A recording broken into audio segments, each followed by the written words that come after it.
मुख्यमंत्री फडणवीस केंद्रात मंत्री होणार अशी चर्चा सुरू आहे. मात्र आम्हाला चांगला शिक्षण मंत्री पाहिजे. तुमच्या पक्षात नसेल तर इतर पक्षातला घ्या, असं म्हणत राज्याचे माजी मुख्यमंत्री पृथ्वीराज चव्हाण यांनी भाजपवर निशाणा साधलाय. आपण पाहूयात नेमकं ते काय म्हणाले. पद्धतीची प्रतिमा बाकीच्या देशांना जाते अशा प्रकारचा मुद्दा विरोधक करतात. अगदी 100% खरं आहे.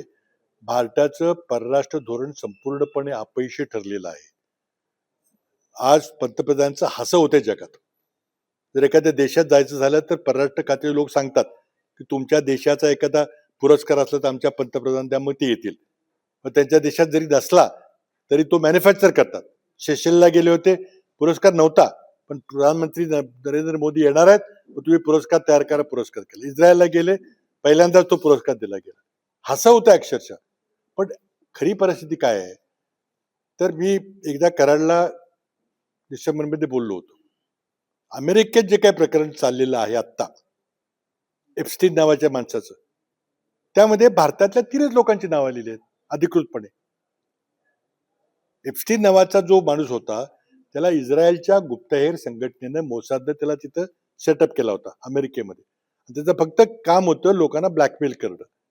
तो 1995 पासून हे काम करत होता. 1000-1500 मोठ्या धेंडाना त्यांनी आपल्या जाळ्यात अडकवलं आणि ईस्ट युरोपच्या ज्या मुली गरिबीमधल्या होत्या त्या मुलींना मसाज करण्याकरता नोकरी देतो म्हणून गुंतवलं आणि प्रचंड मोठा गोरखधंदा त्याचा चालला होता. त्यानंतर अमेरिकेत त्याला शिक्षा झाली आणि हा बाल लैंगिक शोषण करण्याचा धंदा करतोय म्हणून त्याची शिक्षा झाली. आता त्यानंतर त्या माणसाची संबंध कसा कुणी ठेवला याचं उत्तर प्रश्न विचारायचा आम्हाला अधिकार नाहीये. आज ती सगळी कागदपत्र अमेरिकन सरकारला मिळालेली आहेत आणि अमेरिकेच्या संसदेने कायदा पास केलेला आहे की त्या एप्स्टीनच्या संदर्भातले सगळ्या फायली, सगळे कागदपत्र खुले करा. आणि त्याकरता संसदेने कायदा केलेला आहे एप्स्टीन फाईल्स ट्रान्सपरन्सी ऍक्ट, ज्या संसदेच्या कायद्यावर प्रेसिडेंट ट्रम्पनी सही केलेली आहे. 19 नोव्हेंबर 2025 कायदा पास झाला की 1 महिन्याच्या आत सगळे कागदपत्र उपस्थित करा, म्हणून मी त्यावेळी बोललो होतो. आता मला वाटलं फाईल्स मध्ये काय 10, 15, 20 कागद असतील, पण ते 60 लाख कागद आहेत. 6 मिलियन पेपर्स, त्यातले 3 मिलियन म्हणजे 30 लाख पेपर प्रकट झाले, 30 लाख अजून व्हायचे आहेत. आणि यामध्ये ज्या ईमेल्स प्रकट झाल्या त्या सरकारने केलेल्या अमेरिकेच्या, त्या कुठं मॉर्फ वगैरे त्या AI ने वगैरे नाही केलेल्या, खऱ्या आहेत त्या, सगळे शिक्का प्रत्येक कागदावर आहे. त्यामध्ये भारताच्या 3 लोकांची नाव आहेत. आपला दावा आहे एप्स्टीन फाईल्समध्ये अनेक भारतातल्या दिग्गजांची नावं आहेत. अनेक नाही, 3 लोकांची प्रकट नाव आहेत. आणखी काय असतील, पण 3 प्रमुख लोकांची नाव आहेत. त्यामध्ये एक हरदीप सिंग पुरी जे माजी अँबॅसेडर होते ते आहेत, दुसरे अनिल अंबानी जे खासदार होते आणि मोठे उद्योगपती आहेत, आणि तिसरे आपले महामहिम पंतप्रधान. तिघांचे नाव आहेत. कोणी डिनाय केले, कोणी सांगितले आमचे नाव नाही.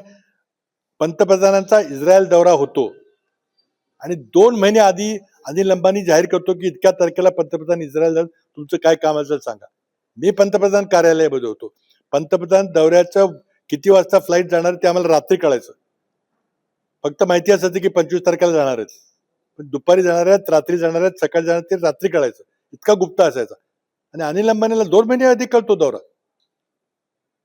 आणि तुमचं परराष्ट्र खातं होतं, सुषमा स्वराज परराष्ट्र मंत्री होत्या, त्यांच्याकडे 1000 राजदूत होते प्रत्येक देशात.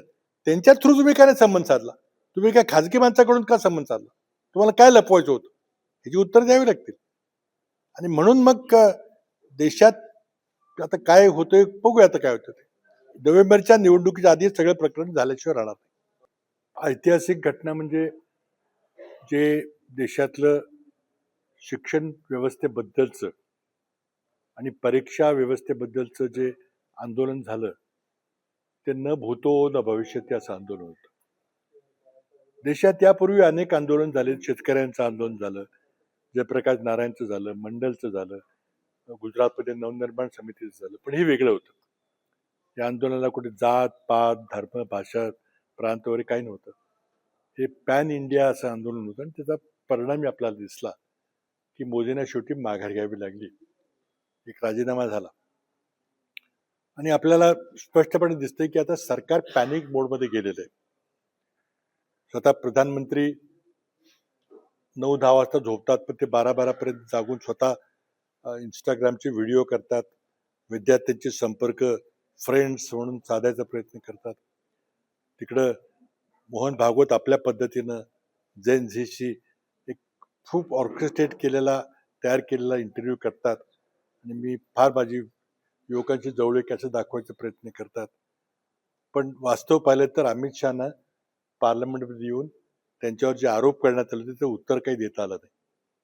सरकार म्हणजे अत्यंत पॅनिक सिच्युएशन मध्ये आहे.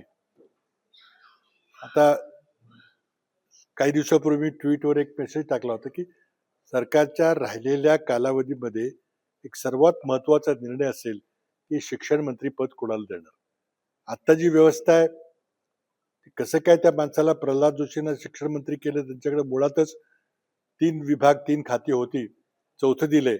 शिक्षण हे काही पार्ट टाइम हा विषय नाहीये. पण ज्या माणसानं अनेक अकलेची तारे तोडलेली आहेत अशा माणसाला आपल्या भावी पिढ्यांचं भवितव्य हातात देणं काही योग्य नाही. त्यामुळे ही तात्पुरती व्यवस्था आहे. बहुतेक बदल होतील. तो बदल करताना एक असा व्यक्ती शिक्षण मंत्री झाला पाहिजे जो विद्यार्थ्यांची एक जवळीक साधू शकेल, त्याचं एक राष्ट्रीय व्यक्तिमत्व असेल, जो मोदींशी भांडून शिक्षणाकरता अधिक निधी उपलब्ध करून देईल, जो परीक्षा पद्धतीमध्ये आमूलाग्र बदल करेल. अशी व्यक्ती आज मला नरेंद्र मोदींच्या मंत्रिमंडळात दिसत नाही. म्हणून त्यांना बाहेरून कोणती आणावं लागेल. पण त्यांनी बाहेरून आणला नाही तर जर आता जी नावं घेतली जातात ते घेतलं तर मग कोणाचाही त्यामध्ये विश्वास बसणार नाही. अगदी महाराष्ट्राच्या मुख्यमंत्र्यांचे नाव घेतलं जातं की त्यांना बहुतेक दिलेला पाठवलं, तर आम्ही काय त्यांना स्वीकारणार नाही. कारण नीट परीक्षेचं एक फार महत्वाचं केंद्र हे महाराष्ट्रात होतं. तुमच्या समोर सगळे हे चाललेलं आहे, तुम्हाला काही करता आलं नाही. आज कायदा सुव्यवस्थेची महाराष्ट्राची परिस्थिती बघितली. काल नांदेडला एका पंजाबच्या मोठ्या नेत्यावर हल्ला झाला. माहिती होतं की सिक्युरिटीचा प्रश्न तिथं आहे, पण काही सरकार झोपलं होतं, काय केलं नाही. त्यामुळे अशा माणसाला केंद्रीय मंत्री करणं हे तुमचं अंतर्गत राजकारण काय असेल तर देशाची जनता, विद्यार्थी, काँग्रेस पार्टी ते काही स्वीकार करणार नाही. कुणाला करतायत बघूया आता काय होतंय ते. पण मला एकच या ठिकाणी सांगायचं की सरकार आता पॅनिक मोडमध्ये आहे आणि त्यांना आता 2029च्या लोकसभा निवडणुकीची खात्री नाही. आणि त्यामुळे जे काय करायचं ते आत्ता केलं पाहिजे. आणि त्यामध्ये मग डिलिमिटेशन बिलच्या निमित्तानं आणि त्याच्या आधी महिला आरक्षणाच्या निमित्तानं संसदेच्या दोन्ही सभागृहामध्ये 2/3 बहुमत मिळवायचा सरकारचा प्रयत्न चाललेला आहे. 2/3 बहुमत मिळाले की घटना दुरुस्ती करता येते, घटनेची तोडफोड करता येते आणि त्यांना जे काही करायचंय ते त्यांना करता येतं. आणि 2029च्या निवडणुकीला त्यांना हे सगळे करायचंय आणि त्याकरता पक्ष फोडले जात आहेत.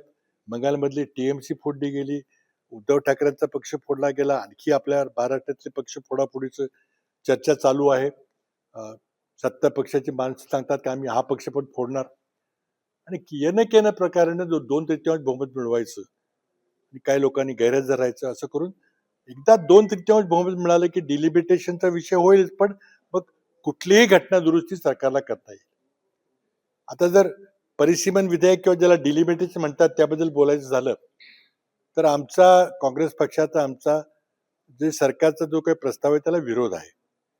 जरी राज्यघटनेमध्ये 49 साली आपण लिहिलं असलं की दर 10 वर्षांनी जनगणनेनंतर तुम्ही पुनर्रचना करा, पण वस्तुस्थिती आपण जर पाहिली तर उत्तरेच्या राज्याची आणि दक्षिणेच्या राज्याची तुलनात्मक पाहिली केली तर दक्षिणेच्या राज्यांनी आर्थिक प्रगती केलेली आहे, महिलांच्या शिक्षणाकरता पुढाकार घेतलेला, त्यामुळे तिथं लोकसंख्या वाढ झालेली नाही. आणि तशा पद्धतीने आपण जर घटनेतल्या फॉर्म्युल्याप्रमाणे 10 वर्षांनी जनगणना करून जर पुन्हा परिसीमन केलं तर मग दक्षिणेच्या राज्यावर प्रचंड मोठा अन्याय होईल. आपला फेडरल बॅलन्स आहे तो बिघडेल. त्याला आमचा पूर्णपणे विरोध आहे. तर काही पक्षांनी आमची हरकत नाही वगैरे असं म्हटलेलं आहे, पण ते विरोध आहे, ते मी त्याला विरोध करणार आहे. बिलकुल चालणार नाही. तामिळनाडूमध्ये विरोध होईल, पण मला वाटतं त्यामुळं सरकारनं या अधिवेशनामध्ये ते बिल आणलेलं आहे. पण काय उद्या त्याला एक 3 दिवसाचं विशेष अधिवेशन ते कधी आणू शकतात. पण त्यांना घटना दुरुस्ती करता 2/3 बहुमत पाहिजे.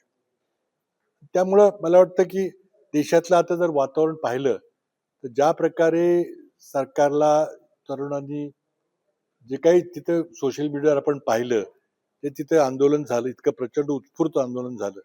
आणि त्यामुळं देशात एक सुप्त क्रांती चालू आहे हे आता आपल्याला स्पष्ट दिसतंय. आणि माझ्या दृष्टीनं 29ला सत्ता परिवर्तन झाल्याशिवाय राहणार नाही. त्याचं क्रेडिट राजकीय पक्षांना जेवढं मिळेल तेवढंच ह्या युवकांच्या मुवमेंटला मिळेल. आणि युवकांनी जर ही निवडणूक हातात घेतली तर मला वाटतं सत्ता परिवर्तन ही अटळ आहे. 29ला सत्ता परिवर्तन झाल्याशिवाय राहणार नाही. आणि त्या दृष्टीनं आम्हाला आता पुढची पावलं टाकायची. पण त्याकरता सगळे विरोधी पक्ष मोडून टाकायचे, विरोधी पक्षाच्या आमदारांना खासदारांना विकत घ्यायचं, त्यांना धमक्या द्यायच्या, दहशत द्यायची आणि विरोधी पक्षच शिल्लक ठेवायचा नाही. हे भाजपचं राजकारण चाललेलं आहे. पण ते देशातली जनता त्याला यशस्वी होऊ देणार नाही. प्रश्न अनेक आहेत आणि आम्ही त्यामध्ये आमची स्पष्ट भूमिका वेळोवेळी मांडत राहणार आहोत. त्यामध्ये आणखी चर्चा आपल्याला काही करायची तर आपण विचारू शकता काय. आपण पाहिलं की जेनजींचं जे आंदोलन